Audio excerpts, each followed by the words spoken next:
And welcome back to the Game Buzz, the podcast for Dealspone.com, where we dive into the industry news. I am Carl Phillips. I am once again joined by Jonathan Lester. What's gorgeous? And Brendan Griffiths. Hey.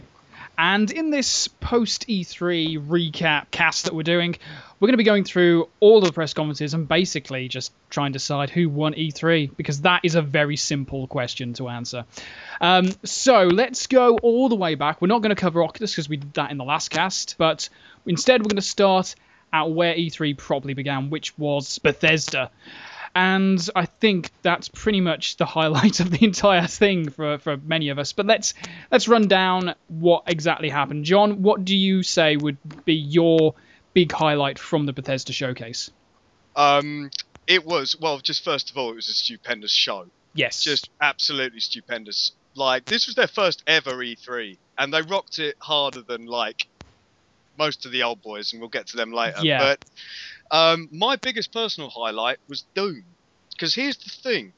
I was super amped for Fallout 4 beforehand. Yeah. Because they did that reveal and they did that teaser. I knew it was coming. I'm no more excited. I can be no more excited for it.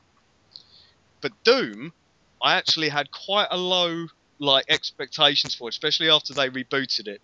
And they showed me everything that I have ever wanted a Doom reboot to be. And I liked Doom 3. I thought Doom 3 was great. But this Doom, I remember, Carl, we spoke for ages about Doom 3 on this podcast a few years ago.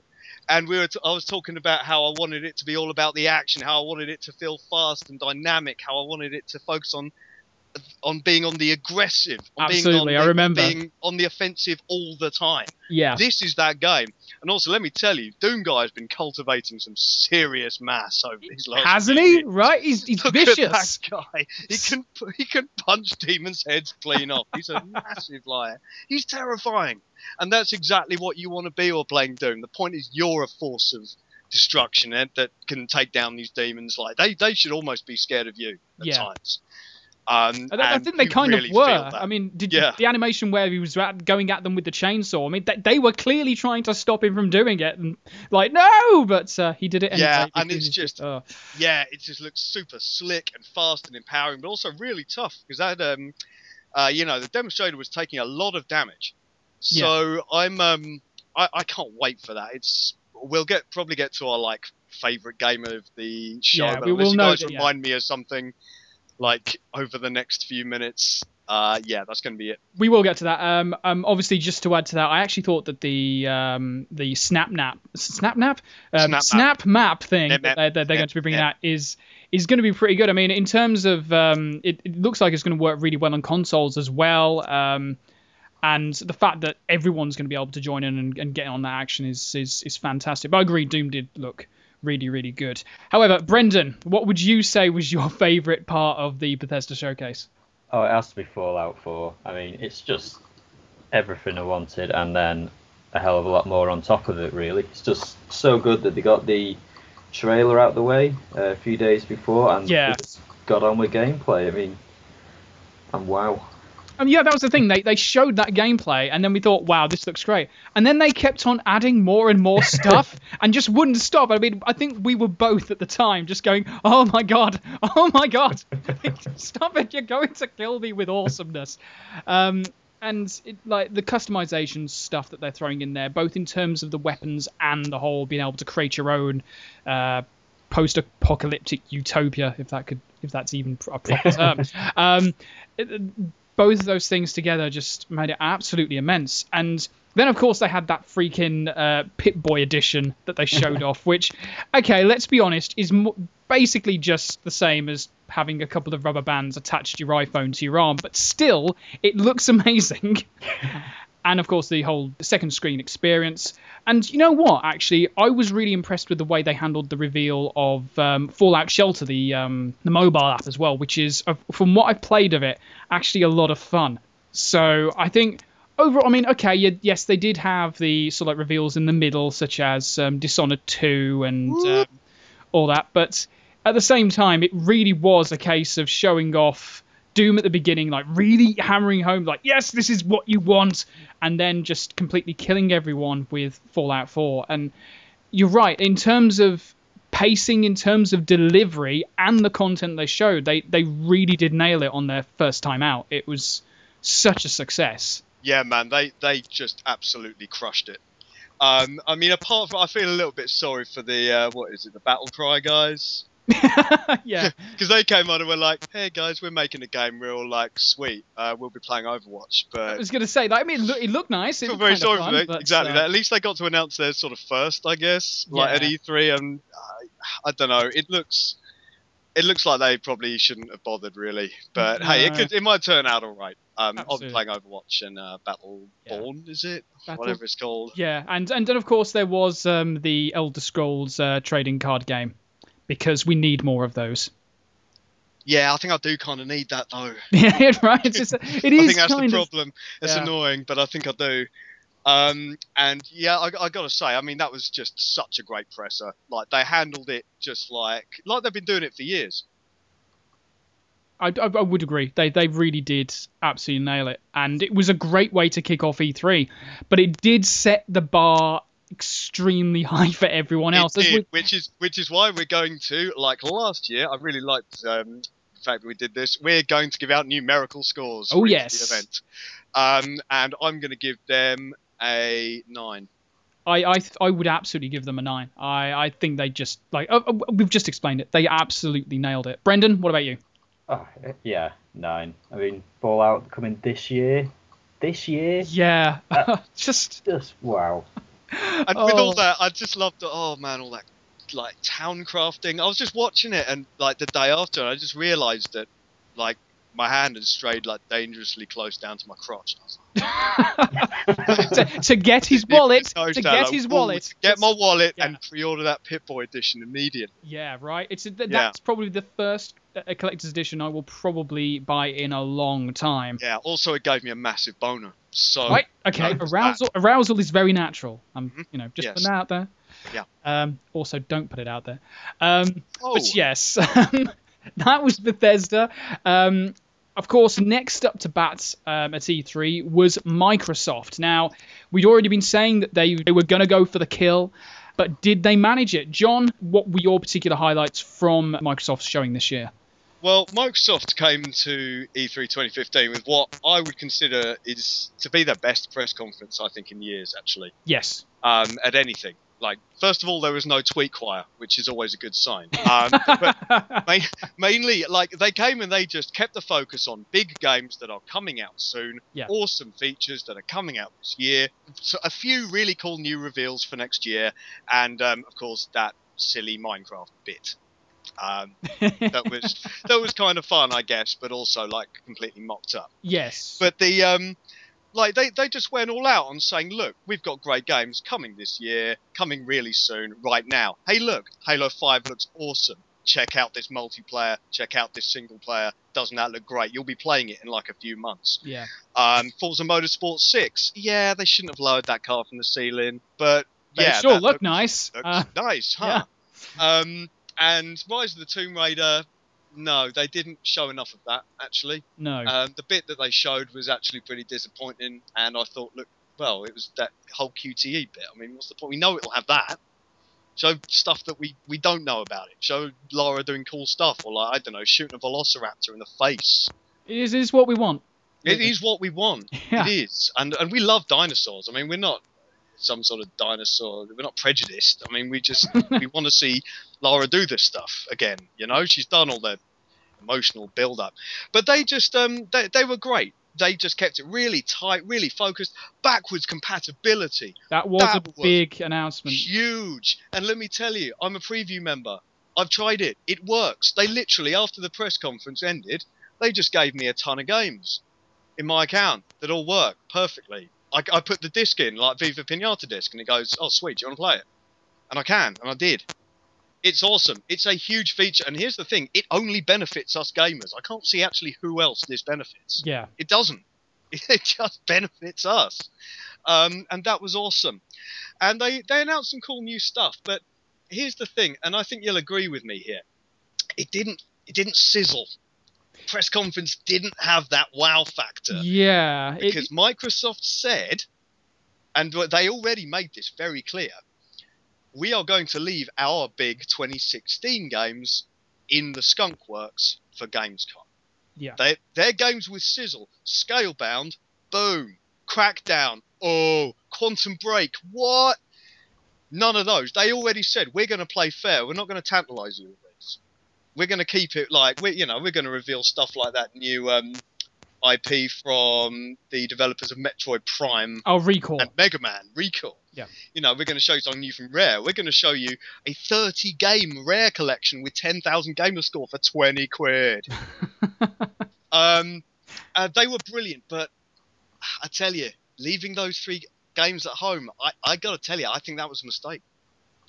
Really? You think that they should have at least brought like a trailer or something like that? You think that would have done something? Okay. Because, as I think we'll talk about later, their rival did. And that was all their rival did. Yeah, we'll get to that, of course. Yeah. But before we do, we're still on Microsoft. Brendan, what are your thoughts on what was shown they're showing this year? Yeah, I thought they had a solid show. They were just sort of reaffirming the Christmas lineup, really. And as far as like exclusives or first-party titles go, yeah, they've pretty much got Christmas locked down, really. Like John, I wish the Tomb Raider demo had been a bit more exciting, a bit more on foot, really, rather than just Q2's climbing. Yeah. Gears, I'm really excited for Gears 4, but that was a really dull demo. I'm sure that the game. It's a really dark demo as well. Yeah. I couldn't see anything hardly. Not too concerned about Gears because it's just a stage demo, just a poorly chosen one. Really enjoyed the ID Xbox bit of the presentation as well, especially Cuphead. I'm surprised that's not been out already, really, because it was revealed years ago. Yeah. And it's not coming till next year. But as long as it eventually gets here, it's fine. Ashen looked good as well. Didn't see a lot of it. That was the one like an adventure title, a bit Tomb Raider-y, possibly co-op. They didn't have faces, which I thought was like an interesting design aesthetic. So looking forward to more of that. Recore as well. Hopefully see some gameplay for that at Gamescom. But yeah, even early access they announced. I mean, I completely forgot about that. There's going to be early access. They've released Elite Dangerous. It's out now on Xbox One in early access. It was a weird show, but actually, I got to tell you, Brendan, thanks for reminding me about Gears, because I'd completely forgotten. I'd completely forgotten that was even a thing. Yeah. For me, partly that's because things I loved Gears. I bought my first Xbox 360 when Gears came out, but I feel like I don't know. I feel like that whole thing's concluded. I don't know if I need another one. And the footage they showed of the new one was pants. So I don't really. I don't know. It was very veiny, wasn't it? I feel like that whole sequence, they should have announced Gears of War Remastered, and then, oh shit, look at Crackdown, buildings, explosions, oh my god, oh hey, it's Scalebound, there's a massive dragon, it's from Platinum Games, oh my god. But no, they didn't do that. Should have done that. No, what they did, as I've said on site, is they delivered a consistently strong but not necessarily hugely loud show.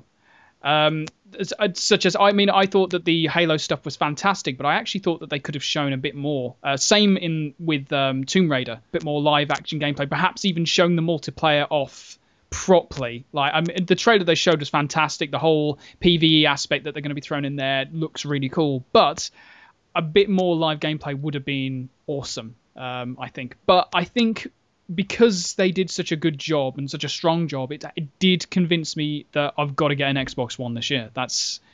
I think that's job done from Microsoft. They did a very good press conference overall, and something that I think a lot of people on site agreed with. They did a good job raising the bar from last year, especially with Recall. I thought that looks fantastic. In fact, a lot of their little indie titles, such as what was it? Bright Eyes Bright Eyes. That's a band. Beyond Eyes. Mr. Brightside. Mr. Brightside. Basically, all of those little titles they brought out, it showed that they are trying to get a wider catalogue of games on the system. And like I say, the early access stuff is looking good as well. But of course, we need to give it a score. Brendan, what would you rate Microsoft's effort this year? Can we do half scores? Yeah, you can do whatever you want. Okay, yeah. 7.5. 7.5. John? 8. Nate, I would go as far as saying that it was, I would go as far as saying it was an 8 as well. So there you go. It was 7 and 3/4. It's a floating car out of 10. Floating car out of 10. Good job, Microsoft. Of course, next up were EA, who basically couldn't do any worse than last year. And they proved that by not having a mega villain from the Fifth Element host it this year. But they did kick it off with Mass Effect with a brief trailer just to say, hey guys, you want to see Mass Effect? Well, here it is. And you've got to wait for more info. Which, I suppose it's great that we got to see it kind of in action. It was all in game. But it would have been nice to actually see more of that instead of some of the other things that were shown. So yeah, Brendan, were there any particular highlights from EA that caught your eye? Mirror's Edge Catalyst. It's the one I've been waiting for. It's not the longest gameplay demo.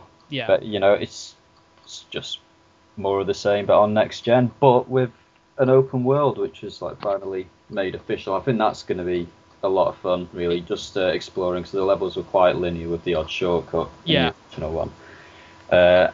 Just heard today as well that guns aren't going to be in it at all. Well, people will be shooting you, but you will not be shooting anyone at all. So I was going to bring that up. I mean, I think we're all in agreement that the gunplay in the original Mirror's Edge wasn't particularly good. That's me being very kind. Admittingly. So I think the fact that they have just got rid of it, and in fairness, it kind of fits in the fact that it's her origin story. She might not necessarily want to kill people when she's starting off. So boot someone through a window, I think they're fucked. Well, they knew the risks. It's like the Batman version of not killing people. Yeah. If you're going to go out the window, you knew the rules. So yeah, I mean, Mirror's Edge did look absolutely fantastic, but of course, not too much was shown, as you said. So, John, what would you say your highlights were from E3 this year? Well, the problem with EA is they couldn't get out of their own way, could they? They kept showing, they showed off a few really good things, but rather than just dwelling on them, they then moved on to either show us something stupid or show us something stupid for far too long. Yeah. We didn't see any Mass Effect gameplay, but wow, Minions Paradise, we've got a pretty good idea of how that works. Oh, God. I'll walk through an FAQ about that by now. Yeah.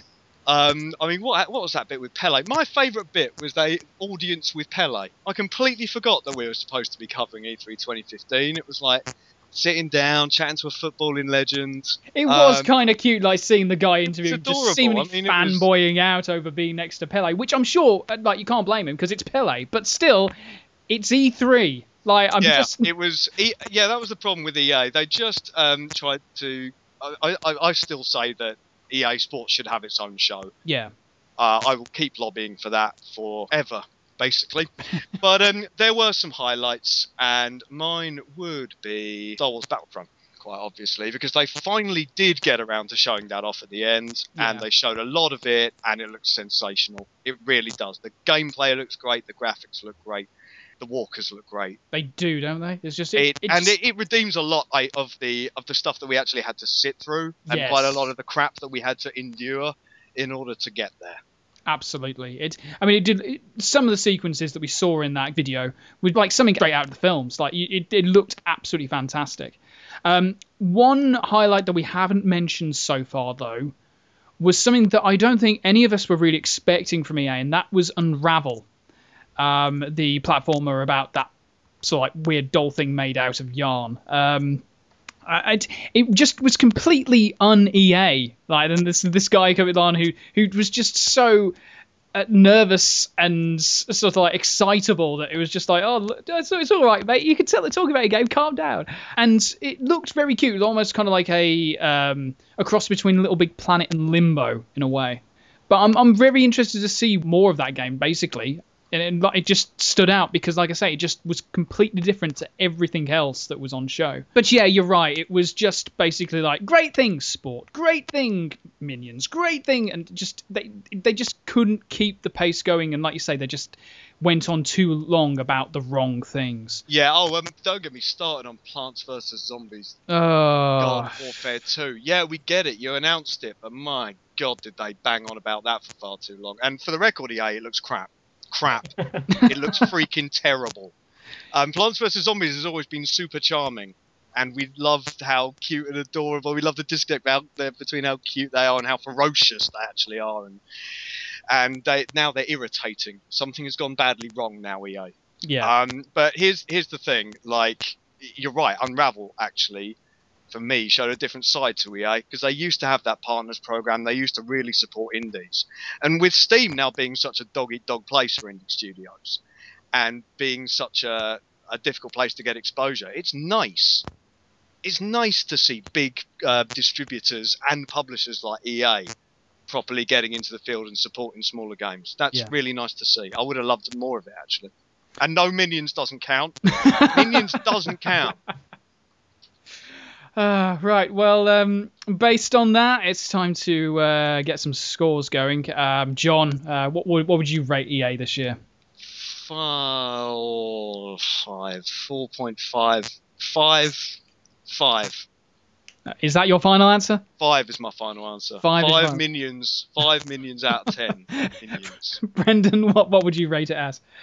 I'll be a bit nice. I'll give it a 6 just because Unravel, Mirror's Edge, and Battlefront were really good, even though everything else was crap, really. Yeah, I think I'm going to go in between those and give 5.5. Could have had 6 had they actually shown more of Mass Effect, because that is really what I wanted from this entire E3, to see something substantial from that. And yeah, okay, we know it's there. They've finally given us a subtitle, but yeah, 5.5 from me, and kind of overall, I think. So there we go. That was EA, who were followed up by another company that kind of needed to really bring out their A game this year, and that was Ubisoft, who I think, well, they gave us a bit of a mixed bag, really. I mean, John, what would you say about Ubisoft this year? What really caught your eye from them?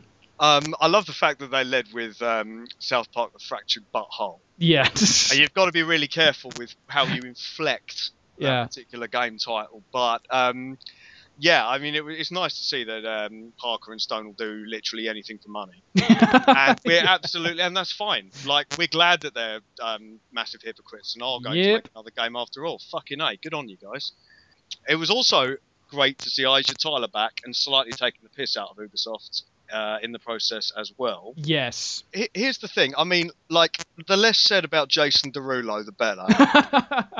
Because that bit was just intellectually offensive. It was, They actually came to E3 with real surprises. Actual surprises. Things we had no idea about, that hadn't even been leaked. Yep. Things that we had literally no idea about. We hadn't even heard rumblings about. Like, that, well, first of all, For Honor.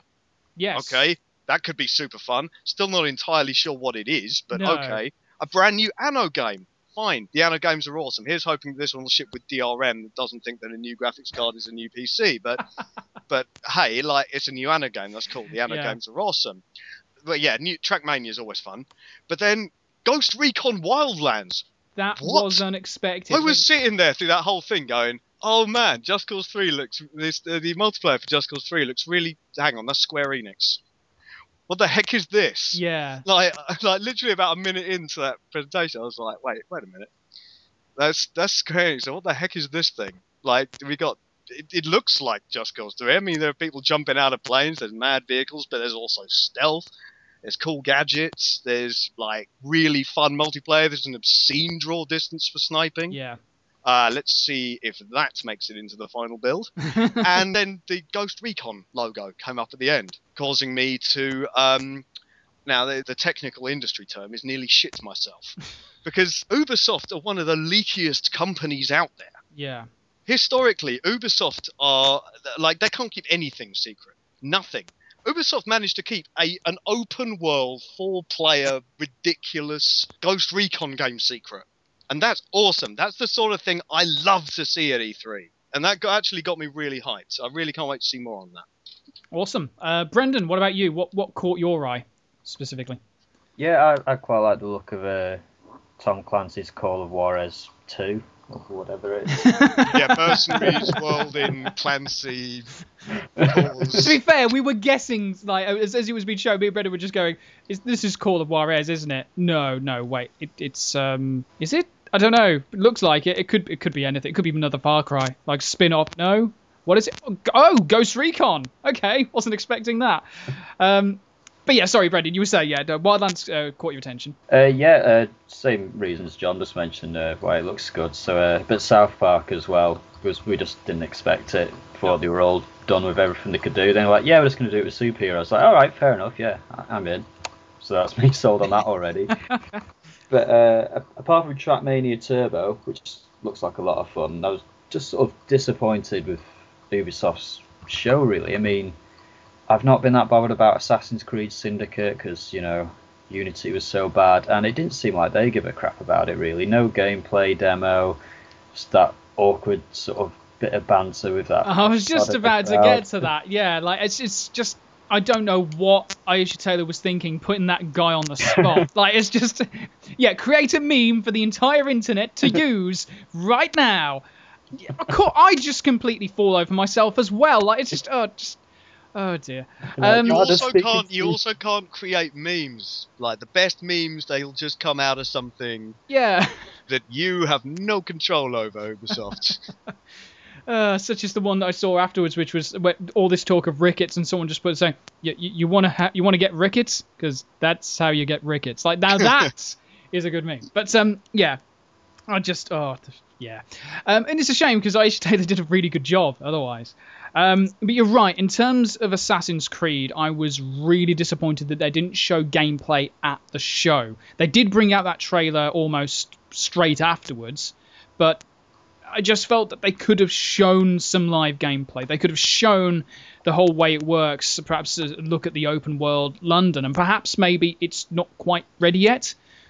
I think partly it's because they know that if they did, loads of us would just go, "Oh, you're lying to us again, Ubisoft. Downgrade, you're going to downgrade Ubisoft." You know, that would obviously happen. Yeah. And I think they wanted to be shown to be saying, "Well, look, we'll just show you this little mood piece, and then you can play it at E3 if you want." So, you know, we're not bigging our game up that much, but they did release a bit of gameplay. And more to the point, though, they've already shown us so much gameplay. Like the reveal, they showed us an inordinate amount of gameplay. I don't know what else. I mean, they could realistically show. Like, they've shown us all the major mechanics. I mean, I just think that there's just something about it that hasn't quite wowed me yet. And is it the accents, Carl? It could be. We haven't got enough like the accents. Yeah. Love a duck, governor. Apples and pears. Get in the van. There's just something that hasn't quite nailed it yet, and I'm waiting for that particular moment to make me go, yes, I am excited about Syndicate. Is it because we've been playing a new Assassin's Creed games every year, and maybe it's time for them to maybe stop making them every year? It could be that. It could well be that. Because I should be more hyped about this one than any of them. This one's set in London. Yeah, you drive horses and garages. You've got the beacon. You've got a Scorpion. Get over here, cable.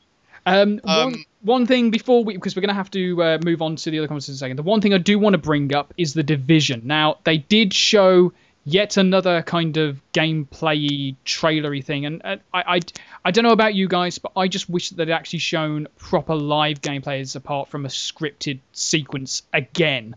I mean, this game has been so long in development, and we've been waiting to actually get some proper idea about whether it will work in terms of it being a multiplayer game. I just felt that, again, I wanted to see something more, and considering how promising I actually think the concept is, it just got a bit annoying. Is that something that you guys would necessarily agree with? Do you think they actually showed enough with The Division? I mean, what do you guys think? It just looks exactly the same as the rest of the gameplay that they've shown us. You walk around and you shoot people and you get skills.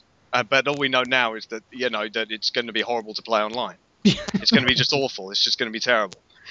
So I'm exaggerating, of course, but the fact is, I don't think they even needed to show. We already know it's coming out next year. I mean, I don't know if they'd have shown it at Gamescom, did a big live slice of it at Gamescom.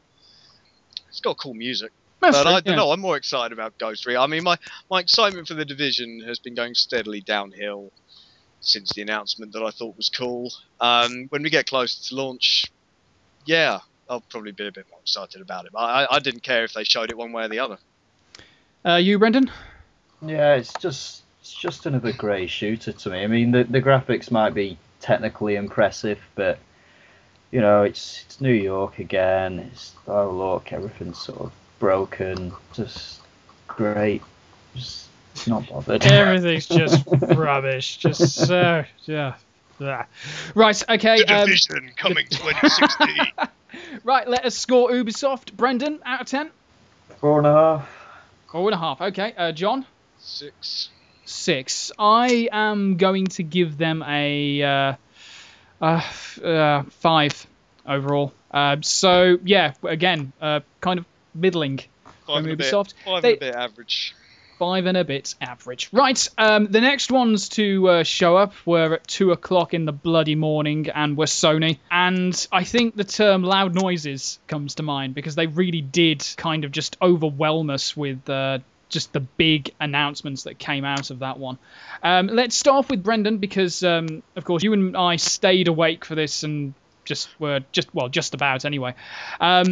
What were your impressions from the Sony presser? What caught your eye? To pick, I thought I was losing my mind at one point. It's like, what? this, then this, then this. I was like, holy shit. I think Last Guardian maybe, but I think it's probably going to be Final Fantasy VII Remake because it's that sort of thing that everyone wanted, but you know, you sort of thought it's never actually going to happen. No, yeah, I remember I was saying to you at the time, it's like, nah, they're not. This isn't it. This can't be it. It's not going to happen. They're not going to announce it. No, this is Brendan, it's happening. Oh my god. Yeah, it was a very well. It sounds stupid because we had the rumblings beforehand that they were going to do it, but it was still unexpected. I agree. It was a big deal. Although the key words, as I said to you at the time, were coming first to PlayStation 4, and I think they had to make a deal with Square Enix to say, right, well, we'll spend all of this money doing this, but everybody has to play it. And that's the deal. And I think, you know what, that's fine, because everybody gets to play Final Fantasy... Well, say Final Fantasy VII. It'll be interesting to see whether they keep some of the ridiculousness, such as the cross-dressing and... They've already said they will. They've already said the cross-dress is definitely going to be... Oh, fantastic. That makes me feel a little bit better. Hopefully they'll keep some of the bad translation as well on purpose. But... yeah, I mean, that was a big deal. And I think a win for everyone, even though it was announced at Sony's presser, that was a big deal, you know, full stop. So, yeah, what else caught your eyes? Was it really those two that the main things that got your attention?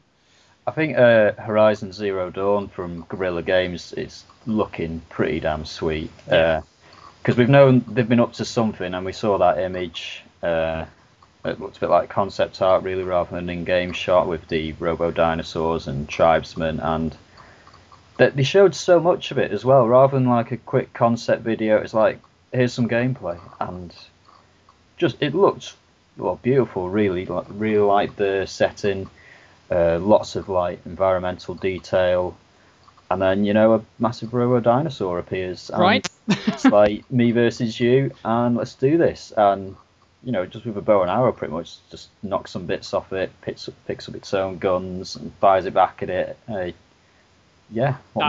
bit was awesome. Just picking up the cannon, just going, oh my god! I can't wait to actually get hands on with that one. But yes, John, was there any particular highlights that came for you from the Sony press? Any particular highlights? Well, I'm with you, Brendan. The Horizon was awesome. Like, that looks really good. I mean, I'm a fan of Monster Hunter, and I'm a fan of massive robot things, and I'm a fan of dinosaurs. Yep. So I'm pretty much right in the middle of this particular Venn diagram, and I want it madly. Looks awesome. Nice to see them doing something new as well. I'd want this. I want this more than the new Killzone. Don't know about you. Yep. But otherwise, yeah, Last Guardian, as we said in the predictions, that was always going to be my main Like that was my main the main thing I wanted for Sony to announce, and they did.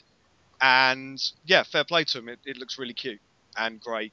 And I mean, the big dog thing is obviously going to die at the end, and probably leave you with an egg with like it's geared for the next generation at the end. And we already know that's going to happen. But even so, I still want to play it, and it looks good. But I must say, I was slightly, I reading the reactions, I think I was slightly less. I think I was less impressed by Sony's announcement than I think a lot of people were across the internet, because for me it was a little like, I mean, thing is, I was coming to it fresh the next day over my morning coffee, and I was watching it and looking at the highlights, reading through the highlights, and for me it was almost like Sony knew that, because their 2015 lineup ain't looking great. I mean, it's all third party, good third party, but all third party, and they thought, we got to distract them from, we got to distract people from this somehow. So basically, they did the equivalent of running out on stage, throwing down a firecracker, and waving sparklers around for a couple of hours. Like, that's what they did. What they did was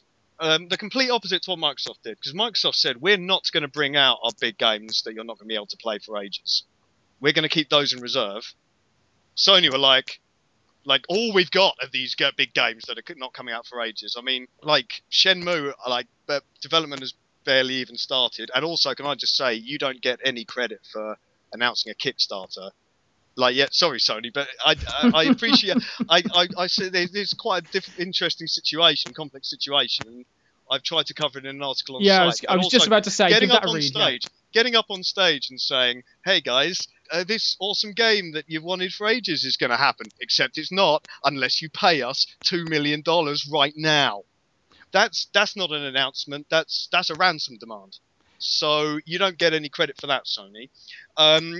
The Final Fantasy, yeah, great, but also no release date as yet. And if I was feeling particularly cynical, I would point out that the 30-year anniversary of is it 30 years? Oh my god, no, it can't be. But Final Fantasy VII originally came out in 1997, right? So the 20-year anniversary of that is going to be 2017. Yes, that would make sense. So don't expect that anytime soon. No. Again, they've just started with Shenmue. The Last Guardian, I mean, Ueda, I think I don't know if this is just because he's used to being cagey and having to dodge questions, but he's still saying, like just yesterday, he was saying, we really hope we can make this for 2016. So you better do this, Sony. Yeah. But for me, I don't know. Horizon was so great. The Last Guardian, so great. I am very much up for the Final Fantasy VII remake. And Uncharted, actually, I'm not going to lie, I'm as excited about Uncharted as I am for Gears. I think they could leave both in the last gen. I think Uncharted's got more legs in it than Gears, because they haven't quite concluded that story arc there. Yeah. I think there is room for a fourth one. The gameplay I thought was very shiny, but could have been any last gen game in terms of the gameplay itself. But hell, I'll play it. I don't know. I thought it was a strong show, and I thought it was a very confident show, and I thought there was a lot of big reveals. But I also thought it lacked substance. I don't know. It was sexy but lacked substance in the same way that Microsoft's show was solid but lacked sexiness. Yeah, well, you just basically hit my thoughts on both of them there, pretty much. I mean, that's the thing. Microsoft they were not as loud, but they were consistent in the strength that they showed. Like, that they knew what they wanted to do and they delivered it. Whereas with Sony, the stuff they showed off was big and loud and made the impact that they wanted it to. But you're right, that in terms of this year, they haven't got much to deliver, but they still somehow managed to come out and deliver a strong show. They both did. Yeah. And it's almost, they both did really well in completely different ways. And overall, I mean, like I said, I'm just going to quickly do this because we do have to move on. I think in terms of a highlight from that show, I'd probably say Horizon Zero Dawn. Out of everything. I mean, the media molecule thing completely confused the hell out of me. But yeah, I think it had to be Horizon. But yeah, right, quickly, scores, because we've got to move on. Brendan, out of 10. 8.5. Would have got more if they show Morpheus at all. That's fair enough. John? 7. Would have got more if they had actually funded Shenmue And yeah, Brendan, like, where was Morpheus? Where was the Vita? Throw us a bone. Yeah, there was about 3 seconds worth of Vita, but maybe they're saving it for Paris Game Show, maybe. But yeah, They overall, love the Vita in Paris. oh yeah, they do. And maybe a Persona, that'd be great. But yes, I think I'm also going to give it a 7.5. Yes, 7.5. So there you go. That was Sony. That was the end of day one, and I think, you know what, day one was fantastic. I think that was the best opening day of E3 that we've ever had, I think. Yes. In fact, in years past, I've come whether I've been at E3 or not, I've come out of day one and said, "What is the point of E3?" Yeah. E3 is what a load of old shit E3 is. Like, it's news just gets lost, everything gets lost in the noise. It's one big cluster friend. But I came out of that day one, and you know, I'd gone to bed early, and I still came out of that day thinking, what a great day of reveals that Yeah, was. it had something for everyone. It was just absolutely fantastic, especially if you include Bethesda on the Sunday night as well. But yes, that was day one.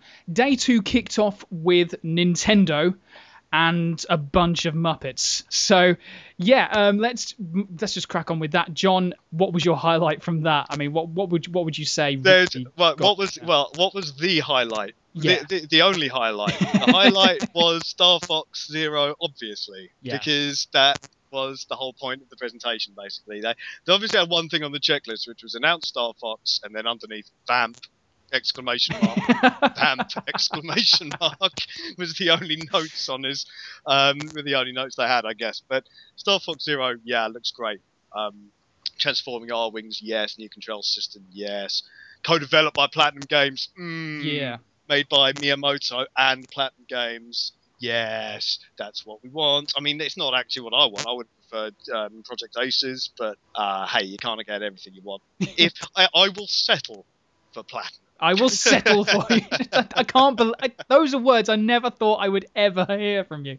But yeah, I mean, was that it? I mean, was there anything else that you know was noteworthy from the presser? No, because Fire Emblem, we'd already seen a better trailer for that. Yeah. And the problem is Nintendo. The problem is it depends on what your expectations are, because a lot of people are sort of judging Nintendo next to the others, and we're going to do that too because it's fun. But the fact is, it's also not fair, because the whole point of them doing just a digital presentation is they don't want to actually compete. Yeah. The point is that they didn't really turn up to E3. The point is that they announced their games all through the year. They started in January, they announced loads of stuff there, then March. Other companies don't do that.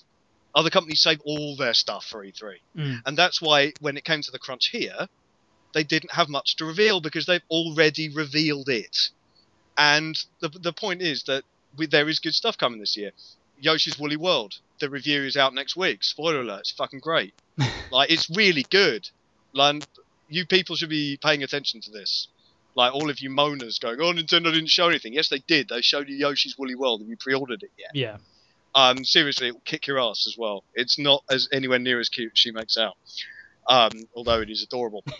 And but no, otherwise it was it wasn't fantastic. I mean, obviously they showed a lot of well, they didn't even show a lot of Xenoblade, but the fact is, all this thing was for is just to show a few little games, show a few more bits, and just remind people that Nintendo is a purveyor of lovely toys that everybody should love. Yeah. As I think they demonstrated with the Mario Maker presentation, which is one of the most honest and just lovely pieces of gaming publicity I think that I've ever seen. Just them talking about making Mario and how they like making nice things for us. So yeah, did anything grab your attention, buddy? I think really it was, well, seeing Star Fox was great, but I think right, it was down to the stuff that we already knew was coming. With Fire Emblem and Xenoblade Chronicles, like those were the things that really caught my attention. It was just like, yes, we've got release dates, they're coming. I mean, admittingly, we've got to wait till next year for Fire Emblem, which is fine because it means I've got a bit more time before I have to go and buy a 3DS. And you've got to catch up with Awakening first. Exactly. So, you know, there's still time. There's still time. But the thing that caught my attention was the fact that they only briefly, it was about just one mention of the NX, saying we will talk about that next year, but also the lack of any Zelda update. there has been so someone mentioned this online, the fact that they think that they're going to do a Twilight Princess with it. Yes, I think they will. They're coming out on both the Wii U and the NX, and that to me is good, but also will that affect how it will run? I mean, could they have gotten more out of it if they had just gone purely for an NX release? It's the whole sort of like crossing of generations, as we've seen with a lot of releases recently. Between sort of like the last gen and the current gen have been, stuff has held it back, and I just hope that they don't force it to be on the Wii U, even though they did say it was going to be a Wii U title. I hope they don't force it to be on there for the sake of appeasing the console that, in fairness, hasn't delivered commercially. As much as I know, John, you love your Wii U, and it is a lot of fun, the fact is that, that they be saving it for the NX completely? I'm sure we'll find out. Only if the fact is they've already been developing it for the Wii U. Yeah. If they're going to pretty it up for the NX, then that's fine. But this is Nintendo. They'd rather delay, as you know, they'd rather delay or even outright cancel a game than release a bad one. Yeah. So I'm not saying there haven't been bad Nintendo games. I mean, have you played Wii Music? But like, there's or Smooth Moves, very Smooth Moves. Hey, I'll hear no bad about Smooth Moves. Wait, not Smooth Moves. Smooth Moves was amazing. Yeah. The Wii U one. Whatever that was called. The Wario Watch. Whatever. Wario Game and Watch. Wario Watch and sucks so bad. Yeah. But yeah, I think we can stop talking about Nintendo. Really. Yeah, I think the point is, they weren't really trying to compete, and they've been showing on Nintendo Treehouse. They've been showing loads of live Xenoblade stuff. They've been showing loads of live Yoshi stuff. They've been showing off all these games live. They look really good. Xenoblade is coming. Xenoblade's coming. Xenoblade Chronicles X is coming. Let's just give it. Let's quickly give it a score. Xenoblade. John, are you giving it a Xenoblade out of 10? Is that what? I'm going to give it a no. I think we are going to try and mark it with the other ones, and I'm going to have to give it a 5. Although again, it doesn't really count. Yeah, I'd say that was. I'd probably give it a 6. I did think it was fun, and I think that Nintendo fans it has divided them, but I still think that they've got a lot to look forward to. So. Yeah, and also cut them some slack if you're bitching about it, because actually you don't know what you're talking about. There we go. Right, so on to the final big conference, because we're not really going to talk about the PC one, because not that much happened. So Square Enix, they definitely turned up and delivered probably the most retro of the conferences. I saw a comment on Twitter basically going, this is what press conferences at E3 used to be like before live streaming happened. And it was the pacing of that. There was just so much talking. There was some interesting tidbits in there, but oh good God, I just wanted them to show me games, not talk about them. It was E3 is not the place for it. I mean, I was talking to someone about it afterwards, and they were saying, it was a very Japanese press conference, but it doesn't fit with the E3 template, if that makes any sense. And so I was kind of expecting more, although there was some good things from there.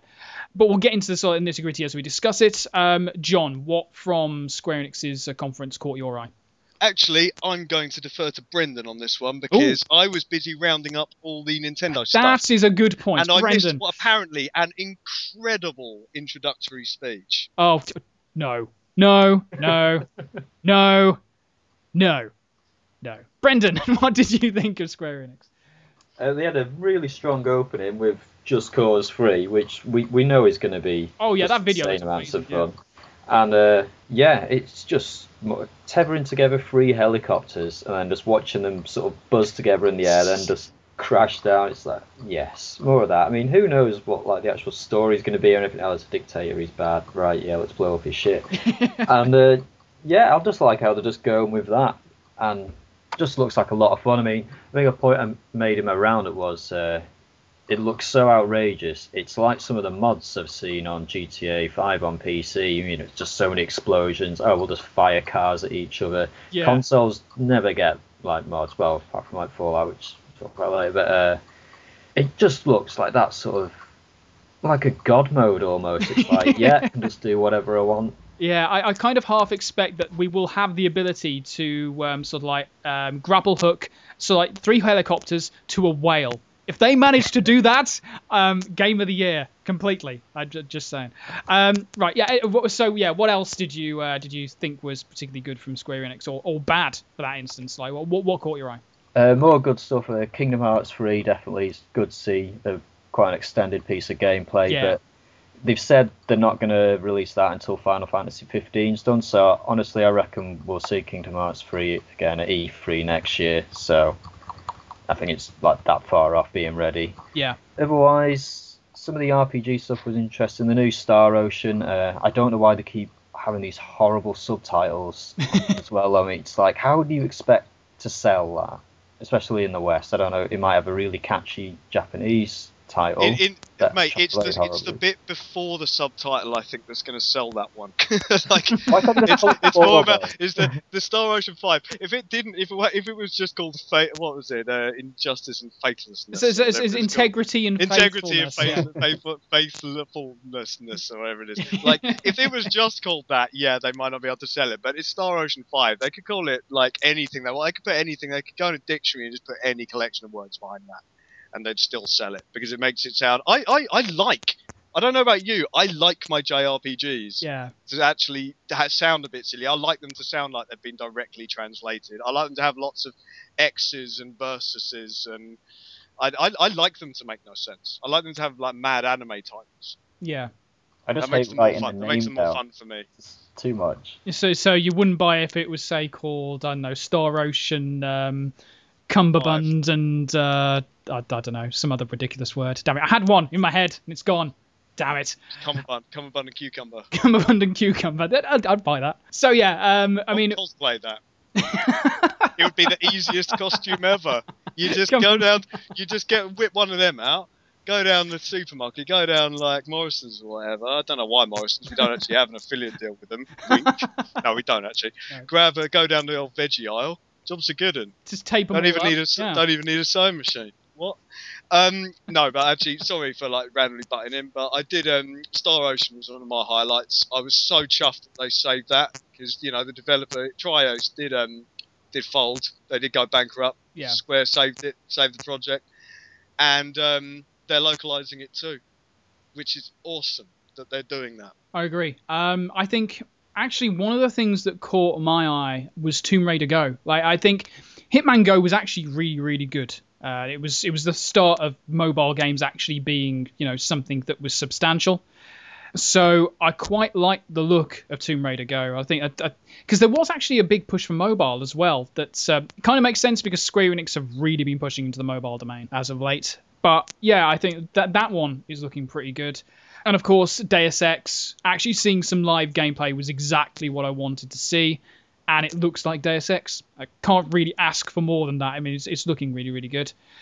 And I think that was it. I mean, to be fair, they kind of did all of their big stuff beforehand. I mean, they showed off Final Fantasy VII again. It's like the audience was like, yeah, we've already sort of like wasted all of our energy going nuts for that last night. I'm not doing it again. I think that because they didn't have those big reveals, they'd already done them, along with, as I keep saying, the stupid, just long speeches. It just didn't flow as well as a conference itself.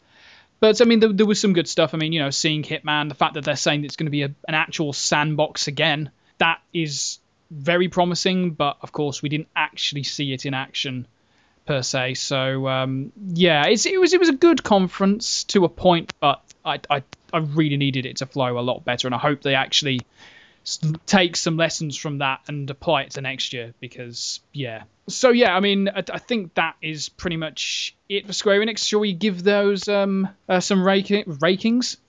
Not rankings. Let's rake in some ratings. There we go. Brendan, out of 10, what would you say for Square Enix? Say 6. A 6. What about you, John? I would say 7 out of 10. 7 out of 10. I think I'm probably gonna go with 5 overall. There were some good reveals, but I just couldn't get past the pacing. Just really, really couldn't. So those were all of the conferences from this year's E3. But now we have the delightful job of deciding who won. Now, what was the result of the troll poll, our wonderful troll poll? What we have as the winner react? Okay, as it stands, the troll poll. The winners are by about 2% are Microsoft, closely followed by Sony, then closely followed by Bethesda, a strong fourth for your mum. Of course. And then a big drop down to Nintendo with 7%, EA with 4%, Ubisoft with 0.7%, and Oculus with a nice round 0. Now remember that a lot of these votes were cast before E3. Yes. And this poll means nothing, as everybody knows, because it's called the troll poll. Yep. But I think from here, I mean, the main thing I think we can take away from this is that your mum just loves it. Just loves a bit of E3. Yeah, your mum is just big at so E3. Game for it. Yeah. She's just so game. She's just so up for it. Yep. And it was just great to see her. It was great to see your mum go from strength to strength each year, giving us what we need. So good on you. Your mum is just it's on my tattoo. She's on my tattoo. We love it. Right. So that was a call to troll poll, but what do we think? Brendan, who won E3? I'm torn between Sony and Bethesda. Sony because as far as like a show goes, as like entertainment, it was just great. I mean, it was what I needed at 2 a.m. because I was seriously lacking after a long day. But I'm going to give it to Bethesda. Well, I say Bethesda. I just mean Fallout 4. Yeah, let's just get straight to the point there. Fallout. Fallout from Brendan. John, who won E3? Well, I think if there was any justice, it'd be Microsoft. I think they grafted so hard, but the fact is they didn't. I mean, you look at the buzz coming out of E3. I mean, E3 is about flam, it's about excitement, it's about bullshit, it's about hype. And on that basis, I'm with you, Brendan. It's Sony or Bethesda. And you know what to do in terms of real substance, in terms of cool stuff I can play this year or early next year? It's Bethesda. Yeah, I think for me, you guys pretty much just nailed it again. In terms of big, loud spectacle and loud noises, it was Sony. In terms of sort of like a strong lineup for 2015, it was Microsoft. Yeah, for sure. But in a more real sense, Fallout won. And that's basically it. Like, that's it. Fallout won. Completely. 100% Fallout. No, Fallout 4. Fallout, yeah, go on. Oh, you. Fallout 4. There you go. Fallout 4 was the winner of E3. No, wait. I didn't even... No, I stopped watching after Doom, mate. I think we give it to Bethesda. Okay, right, well, yeah, okay, fine. Bethesda, you did it. You came out swinging. You knocked them all dead before they even had a chance to stand up.